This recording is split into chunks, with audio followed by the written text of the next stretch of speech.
Bem, a nossa audiência, estamos aqui nessa oportunidade para concluir a série de mensagens temática e estamos falando sobre a teologia sistemática.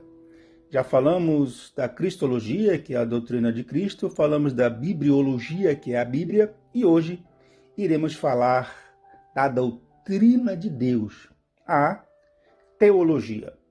Avisando que os nossos próximos temas serão corpo, alma e espírito. O que é o corpo, o que é a alma e o que é o espírito. Doutrina de Deus. Temos um texto básico, gostaria que você abrisse a sua Bíblia comigo em Mateus, capítulo de número 22, vamos ler o versículo de número 29, que nos diz assim: Jesus, porém, respondendo, disse-lhes: errais, vocês estão errados, não conhecendo as Escrituras, ou seja, não tendo entendimento da Bíblia hoje, e nem o poder de Deus. O missionário finlandês, que eu tenho a honra de ter um livro dele, chamado Eurico Ben Gasten, disse, aspas, a teologia tem por objetivo fazer-nos conhecer a Deus. Deus, no meu entendimento, ele é um ser inacessível, mas ele se deixa mostrar através da palavra de Deus e através até da natureza, né? Porque os céus proclamam a glória e o firmamento anuncia as obras das suas mãos. E também através do seu Filho, Jesus Cristo.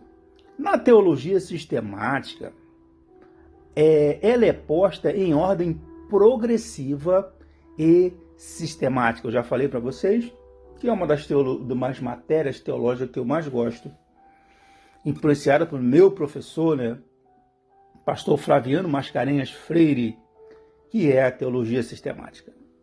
Mas o que é a teologia? A teologia da tel, que é da palavra theos, né, que é uma palavra grega, que significa Deus, e logos, que significa tratado. Então a teologia é um tratado de Deus, mas por mais que o homem ele estude, seja um curso teológico, na própria leitura da Bíblia, ele sempre vai necessitar saber mais ou algo de Deus.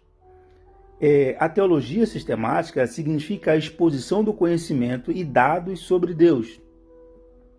A fonte verdadeira para o estudo da doutrina de Deus é a palavra de Deus. Então, muitas pessoas estão se baseando em achismo ou na palavra do reverendo, do apóstolo, do pastor A ou pastor B.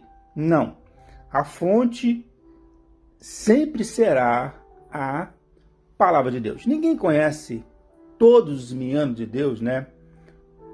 Pastor Gesiel Nunes Gomes disse certa feita, aspas, quando você conhece tudo de Deus, aí ele deixa de ser Deus. O pastor Severino Pedro da Silva, que eu tenho alguns livros dele, que foi um excelente escritor, ele disse, aspas, Deus é o nome da suprema divindade que os homens e os anjos cultuam e adoram. Então Deus ele é adorado nos céus e também é adorado na terra. No sistema de crenças monoteístas, Deus é geralmente visto como o ser supremo, criador e principal objeto da fé. Crédito aqui para a Wikipédia. A crença na existência de pelo menos um Deus, ou seja, no monoteísmo, é chamado de teísmo.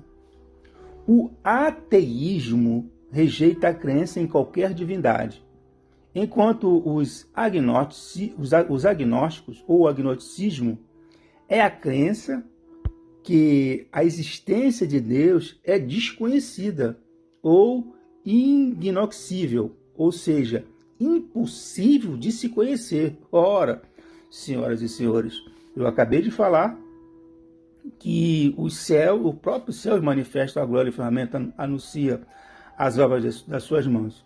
O próprio Cristo, no texto básico, ele diz que nós erramos quando nós não conhecemos as Escrituras e nem o poder de Deus. Eu fico com o autor aos Hebreus, que no capítulo de número 11, versículo número 3, ele disse que é pela fé. A fé na criação é um caso sublime de inteligência do invisível. Antes da sua criação, as realidades existiam em Deus, de quem tudo procede. Eu sou o presbítero Everaldo Filho e nesse podcast nós falamos da doutrina de Deus.